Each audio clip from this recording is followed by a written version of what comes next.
Hello student, आज के विषय में आपका स्वागत है। आज हम कक्षा 10वीं के भूगोल का छठवां अध्याय विनिर्माण उद्योग का भाग 6 देखेंगे। तो चलिए बच्चों स्टार्ट करते हैं। आज हम पढ़ेंगे एल्यूमिनियम प्रगलन यानी कि एल्यूमिनियम स्मेल्टिंग।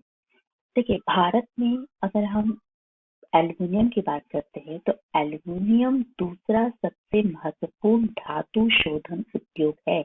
दूसरा सबसे महत्वपूर्ण उद्योग है, इसका मतलब है कि पहला उद्योग कौन सा है? पहला है आयरन एंड स्टील इंडस्ट्री यानी कि लोहा और इस्पात उद्योग। तो भारत में आयरन इंडस्ट्री के बाद जो है दूसरा प्रमुख जो उद्योग है वो है एल्यूमिनियम प्रगलन उद्योग। एल्युमिनियम जो है उसमें बहुत ज्यादा क्वालिटी पाई जाती है, जिसकी वजह से उसका मांग जो है, डिमांड जो है वो बहुत ज्यादा है। तो उसकी क्या क्या क्वालिटी होती है अब हम ये देखते हैं। एल्युमिनियम जो है वो बहुत ही लाइट वेट होता है। आप देखते होंगे आपके घर में भी एल्युमिनियम के बहुत से बर्तन होंगे। तो अगर आप उसको कभी उठा के देखें तो आप देखेंगे कि ये बहुत ज्यादा जो है हैवी नहीं होता है। तो जैसे अगर आप एज कंपेयर करें लोहे से, तो लोहा जो है वो बहुत हैवी होता है, बल्कि होता है। लेकिन एल्युमिनियम जो है वो हल्का होता है, इसमें जंग अवरोधी होता है, और ये जो होता है जो ऊष्मा का सुचालक होता है, और बहुत ही लचीला होता है। इसे बहुत आसानी से जो है किसी भी तरीके से शेप में जो है वो ढाला जा सकता है, और अन्य धातुओं के मिश्रण से अधिक कठोर भी बनाया जा सकता है। इसके साथ ये भी है कि अगर हम इसमें कुछ अन्य धातु को मिला दें तो ये और ज्यादा जो है वो अंदर से जो है बहुत ज्यादा कठोर भी बन सकता है। तो ये अपने आप में जो है एल्युमिनियम में ऐसे बहुत सारे गुण होते हैं, जिसकी वजह से इसकी भी डिमांड बहुत ज्यादा है। और इसका यूज कहाँ कहाँ किया जाता है? तो देखिए बच्चों, एल्युमिनियम जो है वो हवाई जहाज बनाने में उनका यूज होता है।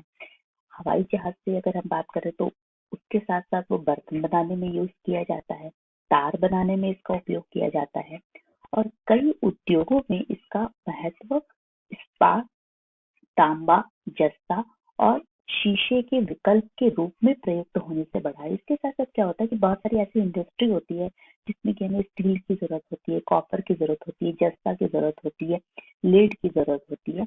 तो अगर वहां पे वो अवेलेबल नहीं है तो उनके विकल्प के रूप में भी इसका यूज किया जा सकता है।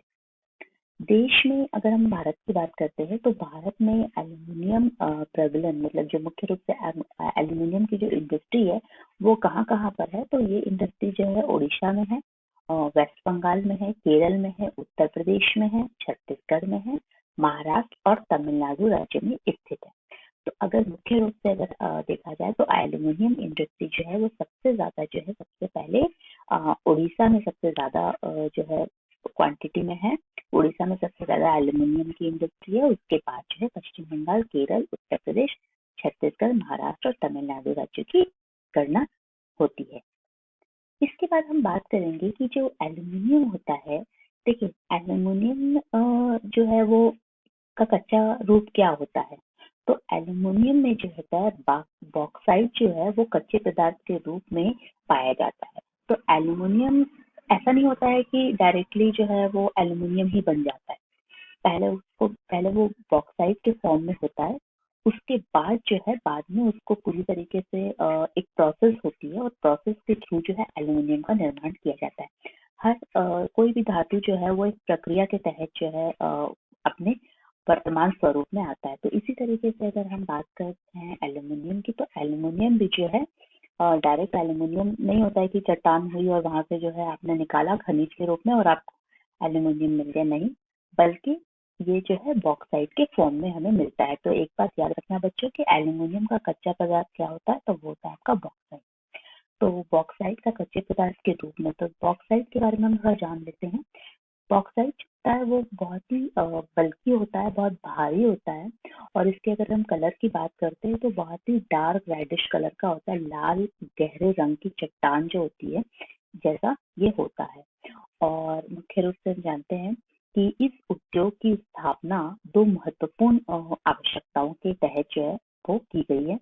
नियमित ऊर्जा की पूर्ति और कम कीमत पर कच्चे माल की सुनिश्चित उपलब्धता। तो एक बार याद रखिए कि एल्युमिनियम इंडस्ट्री जो है वो वहां पर ही उनका सेटअप हो सकता है जहां पर ये दोनों चीजें बहुत अच्छे से अवेलेबल हो। क्या? एक तो आपको लो इलेक्ट्रिसिटी मिल जाए, कम रेट की इलेक्ट्रिसिटी जो है वो इजीली मिल जाए, और दूसरा कि जो आपका रॉ मटेरियल है कम से कम दाम पे मिल जाए। और हम ये देखते हैं कि जिन प्रदेशों की अभी हमने बात की, मुख्य रूप से अगर हम ओडिशा की बात करें, तो ओडिशा में ये सारी चीजें जो है, मतलब वहाँ पे इलेक्ट्रिसिटी जो है उसकी भी पूर्ति हो जाती है भी रेगुलर बेस पे, और बहुत ही कम कीमत पर जो है वहाँ पे रॉ मटेरियल हमें प्राप्त हो जाता है। इसीलिए वहाँ पे एल्यूमिनियम इंडस्ट्री जो है वो सबसे ज्यादा ग्रोथ कर रही है। इसके बाद हम दूसरा इम्पोर्टेंट उद्योग देखेंगे, वो है हमारा रसायन उद्योग, यानी कि केमिकल इंडस्ट्री। केमिकल इंडस्ट्री देखिए, जैसे एल्यूमिनियम इंडस्ट्री क्या आती है, उसमें एक ही धातु है एल्यूमिनियम, लेकिन जो रसायन उद्योग है इसमें बहुत सारी जो है वो केमिकल्स यूज होते हैं। भारत में रसायन उद्योग तेजी से विकसित हो रहा है और फैल रहा है, और इसकी भागीदारी अगर हम देखते हैं कि जो केमिकल इंडस्ट्री है वो हमारे जीडीपी में कितना कंट्रीब्यूट करती है, तो इसकी भागीदारी सकल घरेलू उत्पाद में लगभग 3% है, और यह उद्योग एशिया का तीसरा बड़ा और विश्व में आकार की दृष्टि से 12वें स्थान पर है। मतलब जो केमिकल इंडस्ट्री है वो इंडिया की, वो पूरे एशिया में जो है उसमें इंडिया का 3rd नंबर आता है, और अगर हम पूरे वर्ल्ड की बात करें तो वर्ल्ड के हिसाब से जो है ये 12वें स्थान पर है। अब इसमें लघु और बृहद दोनों प्रकार के विनिर्माण इकाइयां सम्मिलित है, मतलब कि इसमें जो है स्मॉल और लार्ज दोनों प्रकार की जो मैन्युफैक्चरिंग यूनिट होती है वो यहाँ पे सम्मिलित होती है, और इसमें भी अकार्बनिक और कार्बनिक दोनों क्षेत्रों में तीव्र वृद्धि दर्ज की गई है। देखिए, अकार्बनिक यानी कि इनऑर्गेनिक, और कार्बनिक यानी कि ऑर्गेनिक, तो दोनों ही क्षेत्रों में जो है वो तीव्र वृद्धि हुई है। तो अब हम ये समझेंगे कि भाई इनऑर्गेनिक क्या होता है और ऑर्गेनिक क्या है, और दोनों के एग्जाम्पल को अब हम समझने का प्रयास करेंगे। तो अगर हम बात करते हैं इनकार्बनिक या अकार्बनिक जो होता है रसायन में, तो उसमें क्या क्या आता है।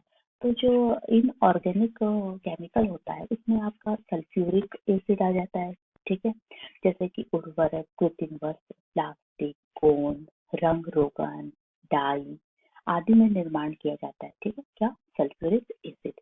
इसके बाद नाइट्रिक एसिड आता है या नाइट्रिक अम्ल आता है, क्षार। इसके बाद है सोडा। सोडा ऐश जो होता है वो मुख्य रूप से जैसे कि कांच, साबुन, शोधन या अपमार्जक, कागज में प्रयुक्त होने वाला केमिकल होता है। और कास्टिक सोडा, ये सारे के सारे किसमें शामिल होते हैं, अकार्बनिक रसायन में। इस चीज को आप थोड़ा अच्छे से ध्यान दीजिएगा बच्चों कि अकार्बनिक रसायन में क्या क्या आता है और कार्बनिक रसायन में क्या क्या आता है। और इन उद्योगों का देश में वृहत्तर फैलाव है, मतलब ये जो उद्योग है वो देश में बहुत ज्यादा लार्ज स्केल पे जो होता है वो फैले हुए हैं। इसके बाद हम बात कर लेते हैं कि ऑर्गेनिक केमिकल में क्या होता है। तो ऑर्गेनिक केमिकल यानी कि जो नाम से ही आपको स्पष्ट है, उसमें पेट्रो रसायन शामिल है, जो कि कृत्रिम वस्त्र, कृत्रिम रबड़, प्लास्टिक, रंजन पदार्थ, दवाइयाँ, औषध रसायनों को बनाने में प्रयोग किए जाते हैं। और ये उद्योग तेल शोधनशालाओं या पेट्रो रसायन संयंत्रों के समीप स्थापित होते हैं। तो ये कहाँ पे इनकी जो इंडस्ट्री होती है वो स्थापित की जाती है, ऑर्गेनिक रसायन की, वो होती है पेट्रो रसायन जो कारखाने होते हैं उनके पास इनको, इनकी यूनिट्स को स्थापित किया जाता है। रसायन उद्योग अपने आप में एक बड़ा उपभोक्ता भी है। देखिए, एक बात मैं बताती हूँ कि जो केमिकल इंडस्ट्री होती है, केमिकल इंडस्ट्री एक ऐसी इंडस्ट्री है जो कि अपने, मतलब जो ना एक दूसरे के साथ ही, मतलब एक देश के अंदर ही जो है एक दूसरे पर जो है वो डिपेंडेंट होती है। तो किसके लिए, वो कंज्यूम करने के लिए भी और प्रोड्यूस करने के लिए भी। तो इसीलिए कहा गया है कि रसायन उद्योग अपने आप में ही एक बड़ा उपभोक्ता भी है, एक कंज्यूमर भी होता है। आधारभूत रसायन एक प्रक्रिया के द्वारा अन्य रसायन उत्पन्न करते हैं जिनका उपयोग औद्योगिक अनुप्रयोग, कृषि और उपभोक्ता बाजारों के लिए किया जाता है। इसके बाद हम देखेंगे तीसरा, उर्वरक उद्योग यानी कि फर्टिलाइज इंडस्ट्री। उर्वरक जो होते हैं वो बहुत महत्वपूर्ण होते हैं, और मुख्य रूप से ये इंडस्ट्री जो होता है वो एग्रीकल्चर पर बेस्ड होती है, कृषि पर निर्भर करती है। उर्वरक उद्योग जो है वो नाइट्रोजनी उर्वरक, जैसे कि मुख्य रूप से यूरिया, ठीक है, फास्फेटिक उर्वरक डीएपी तथा अमोनियम फॉस्फेट और मिश्रित उर्वरक, जिसमें 3 मुख्य पोषक उर्वरक यानी कि नाइट्रोजन, फॉस्फेट और पोटाश शामिल है और ये उत्पादन क्षेत्र के इर्द गिर्द ही केंद्रित होते हैं। तो अगर हम इसमें बात करते हैं पोटाश की, तो मैं एक बात आपको बता दूं कि बच्चों, जो पोटाश होता है ना, वो भारत में अवेलेबल नहीं है, क्योंकि यहाँ पर इसकी कोई भी माइनिंग या खान यहाँ पर नहीं होती है, इसीलिए ये हमें बाहर से इम्पोर्ट करना पड़ता है। तो इसमें कहा गया है कि पोटाश पूर्ण रूप से आयात किया जाता है, क्योंकि हमारे देश में वाणिज्यिक रूप से या किसी रूप में प्रयुक्त होने वाला पोटाश या पोटेशियम यौगिक के भंडार नहीं है।